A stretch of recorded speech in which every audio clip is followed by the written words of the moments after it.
Halo, salam sejahtera bagi kita semua. Pada kesempatan ini, kelompok kami akan menjelaskan tentang sosialisasi serta pembentuk kepribadian.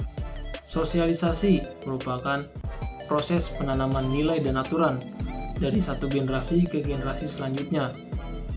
Hal ini pertama kali dilakukan oleh seorang anak di dalam keluarga, kemudian berkembang di dalam lingkungan bermain, lingkungan sekolah, serta lingkungan kerja. Hal ini dilakukan agar individu dapat berinteraksi di dalam masyarakat sesuai dengan aturan tersebut. Sosialisasi merupakan dasar dari pembentuk kepribadian, sebab kepribadian merupakan kebiasaan, sikap, dan sifat seseorang yang berkaitan dengan status dan perannya. Namun di luar sosialisasi, terdapat faktor lain dalam pembentuk kepribadian. Di antaranya adalah pengetahuan, perasaan, serta dorongan naluri dari orang tersebut.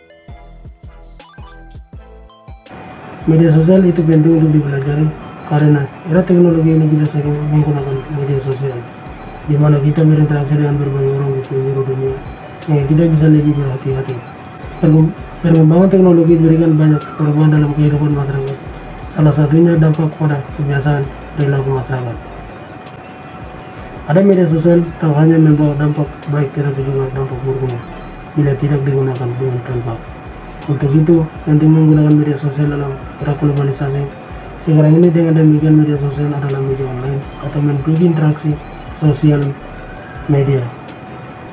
Pada materi kali ini, pesan yang dapat saya ambil adalah keluarga merupakan agen penting dalam proses sosialisasi, di mana pembentukan karakter anak akan terlihat dari didikan yang ada di dalam keluarga. Namun di luar itu, sebuah pembentukan karakter juga dipengaruhi oleh teman bermain atau kelompok serta pengetahuan dan perasaan masing-masing individu. Nah, yang pertama ada jenis sosialisasi. Di jenis sosialisasi ada dua, yaitu primer dan sekunder. Yang pertama adalah primer.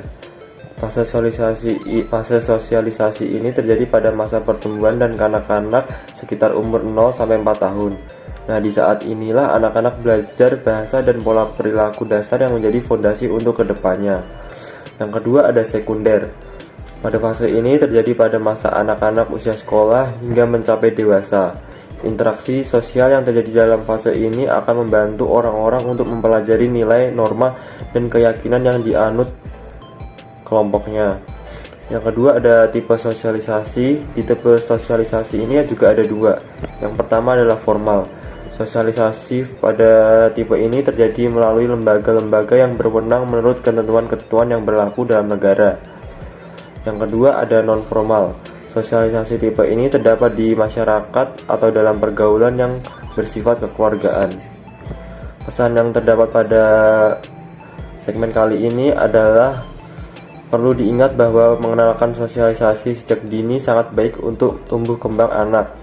Biasanya anak yang suka bersosialisasi akan lebih berani, berempati, dan menjadi anak yang ceria, tidak pemalu, dan biasanya anak akan lebih cepat tanggap dengan apa yang mereka lihat dan dengarkan. Nama saya Felicia Stella. Saya akan menjelaskan tentang tahap-tahap sosialisasi.